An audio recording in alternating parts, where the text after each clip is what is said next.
கொள்கையற்ற கூட்டத்தின் மலிவான அரசியலுக்கு பதில் சொல்ல வேண்டிய அவசியமில்லை என எதிர்க்கட்சிகளுக்கு முதலமைச்சர் மு.க.ஸ்டாலின் பதிலடி கொடுத்துள்ளார்.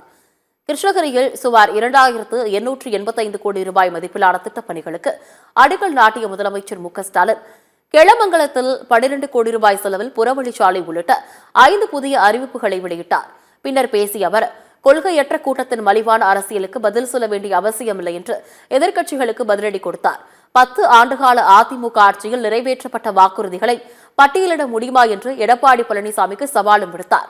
திமுக அளித்த 505 வாக்குறுதிகளில் 404 வாக்குறுதிகள் நிறைவேற்றப்பட்டதாகவும் சிலவை நிதி பற்றாக்குறையால் நிறைவேற்றப்படுவதில் தாமதம் இருப்பதாகவும் கூறியுள்ளார். கொள்கையற்ற கூட்டத்துக்கு அதை தாண்டி ஒன்றும் தெரியாது. மலிவான அரசியல் பண்றவங்களுக்கு பதில் சொல்ல வேண்டிய அவசியம் இல்லை. 10 ஆண்டுகள் அதிமுக ஆட்சியில கொடுத்த வாக்குறுதிகள், நிறைவேற்ற வாக்குறுதிகள் என்னன்னு அவரால் பட்டியலிட்டு சொல்ல முடியுமா? அதிமுக ஆட்சியுடைய 10 ஆண்டு கால சீர்கட்ட நிர்வாகத்தால தொழில் முதலீட்டாளர்கள் தலைவிரிக்க அண்டை மாநிலங்களுக்கு ஓடுனாங்கன்னா மறக்க முடியுமா? அந்த நிலைமையை அப்படியே தலைகளாக நாம மாற்றி இருக்கிறோம். தொடர்ந்து பேசிய முதலமைச்சர் மு.க.ஸ்டாலின், நீட் விளக்கு வாக்குறுதியை இப்போதைக்கு எங்களால் நிறைவேற்ற முடியவில்லை என தெரிவித்தார்.